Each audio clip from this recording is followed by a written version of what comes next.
గడిచిన చాలా కాలంగా బ్యాంక్ అకౌంట్స్ అన్నీ కూడా పాన్తో లింక్ కాబడాలి, అదే రకంగా ఆధార్తో లింక్ అవ్వాలి.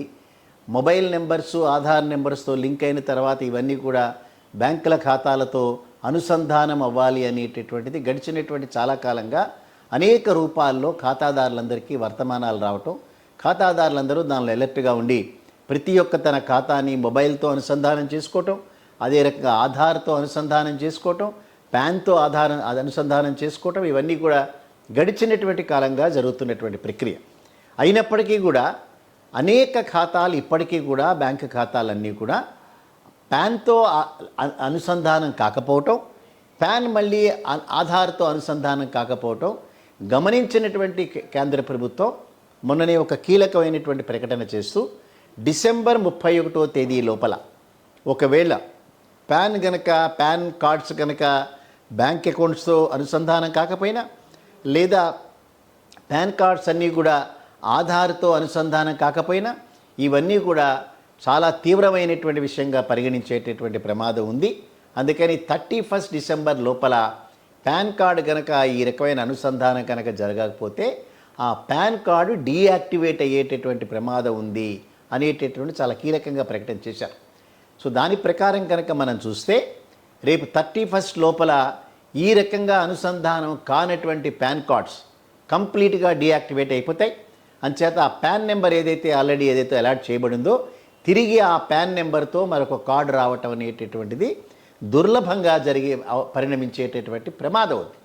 అందుకని ఖాతాదారులందరూ కూడా ముఖ్యంగా వారి వారి బ్యాంకుల దగ్గరికి వెళ్ళి, హోమ్ బ్రాంచెస్కి వెళ్ళి వారి యొక్క ఖాతాల్లో పాన్ కార్డుతో అనుసంధానం కాబడి ఉందా, అదే రకంగా పాన్ కార్డ్స్ అన్నీ కూడా మొబైల్తోనూ ఆధార్తోనూ అనుసంధానం అయి ఉన్నాయా అనేటటువంటిది తప్పనిసరిగా తెలుసుకోవాల్సినటువంటి అంశం.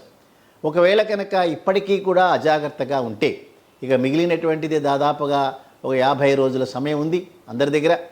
సో ఈ 40 రోజుల సమయం మాత్రమే ఉన్నటువంటి సందర్భంలో 40 రోజుల్లో తప్పనిసరిగా వారి వారి బ్యాంకుల ఖాతాలను ఒకసారి సరిచూసుకోవాల్సినటువంటి అవసరం ఉంది.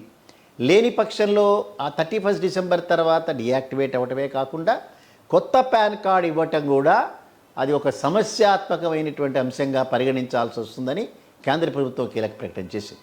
సో అంచేత దేశంలో జరుగుతున్నటువంటి అనేక ఫ్రాడ్స్ ఏవైతే ఉన్నాయో, ముఖ్యంగా సైబర్ క్రైమ్స్ ఏవైతే ఉన్నాయో, సైబర్ క్రైమ్స్ని అరికట్టడానికి న్యాయస్థానాల యొక్క కొన్ని సూచనలు ఈ ఆధార్కి సంబంధించి పాన్కి సంబంధించి కొన్ని ఉన్నా కూడా ఈ సైబర్ క్రైమ్స్ని అరికట్టేటటువంటి ప్రాసెస్లో కేంద్ర ప్రభుత్వాలు కొన్ని కఠినమైనటువంటి నిర్ణయాలు తీసుకోవాల్సినటువంటి అవసరం ఉంది.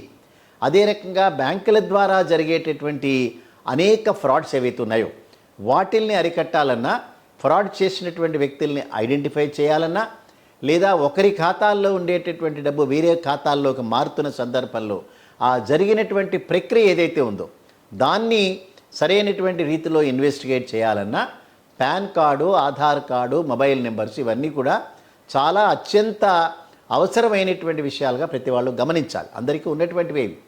అందుకని ఈ కీలక ప్రకటనని అనుసరించుకొని ప్రతి ఒక్కరు కూడా వారి వారి బ్యాంకు ఖాతాలతో ఇవన్నీ కూడా అనుసంధానం అయినాయా లేదా, ఒకవేళ అనుసంధానం చేసిన తర్వాత కూడా మళ్ళీ ఒకసారి వారి యొక్క ఖాతాలని చెక్ చేసుకోవాల్సినటువంటి అవసరం ప్రతి ఒక్కరి మీద ఉంటుంది.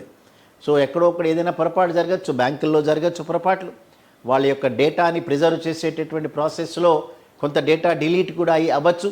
సో ఇవన్నీ కూడా జరిగేటటువంటి అవకాశం ఉన్నటువంటి నేపథ్యంలో తప్పనిసరిగా ఖాతాదారులు వారి వారి జాగ్రత్తలు వారే చూసుకోవాలి. అందుకని వారి యొక్క హోమ్ బ్రాంచెస్కి వెళ్ళి వారి యొక్క ఖాతాలు ఏ బ్యాంక్స్లో వారికి ఉన్నా కూడా అవి ప్రైవేట్ బ్యాంకులా, పబ్లిక్ సెక్టార్ బ్యాంకులా, కోఆపరేటివ్ బ్యాంక్సా, గ్రామీణ బ్యాంక్సా, ఇవన్నీటటువంటి ఆ వాటిలోకి వెళ్ళాల్సినటువంటి అవసరం లేదు. ఏ బ్యాంకులో అయినా సరే వారికి ఖాతా ఉన్నప్పుడు వారి యొక్క ఖాతా అనేటటువంటిది వీటితో అనుసంధానం అయ్యిందా లేదా అని కనుక చూసుకొని రోజున పాన్ కార్డు డీయాక్టివేట్ అవ్వటమే కాకుండా మళ్ళీ తిరిగి ఆ పాన్ నెంబరు అలాట్ అయ్యేటటువంటి అవకాశం లేదు. అప్పటికే ఆ పాన్ నెంబర్తో చేసినటువంటి అనేక ట్రాన్సాక్షన్స్ అన్నీ కూడా మళ్ళీ బౌన్స్ బ్యాక్ అయ్యేటటువంటి ప్రమాదాలు, అదే రకంగా మళ్ళీ తిరిగి కొత్త పాన్ కార్డు ఇవ్వటం కూడా ఆల్మోస్ట్ చాలా ఇంపాసిబుల్గా అయ్యేటటువంటి పరిస్థితులన్నిటించి కూడా తప్పించుకోవాలంటే ఇప్పటికే అందరూ కూడా తప్పనిసరిగా వారి వారి బ్రాంచెస్కి వెళ్ళి వారి వారి బ్యాంక్స్లో వారి వారి ఖాతాల్లో ఇవన్నీ అనుసంధానం అయినాయనేటటువంటిది ఒక కన్ఫర్మేషన్ తీసుకోవాల్సినటువంటి అవసరం ఉంటుంది. అంచేత కేంద్ర ప్రభుత్వం చేసినటువంటి కీలక ప్రకటన ప్రకారం 31 డిసెంబర్ 2024 అనేటటువంటిది ఆఖరి తేదీగా వారు డిక్లేర్ చేశారు. ఈ లోపలే పాన్ కార్డుకి సంబంధించినటువంటి వివరాలన్నీ కూడా బ్యాంకుల్లో నమోదైనయా లేదా అనేటటువంటిది సరిచూసుకోవాల్సినటువంటి బాధ్యత ప్రతి ఒక్క ఖాతాదారుడి మీద ఉంటుంది.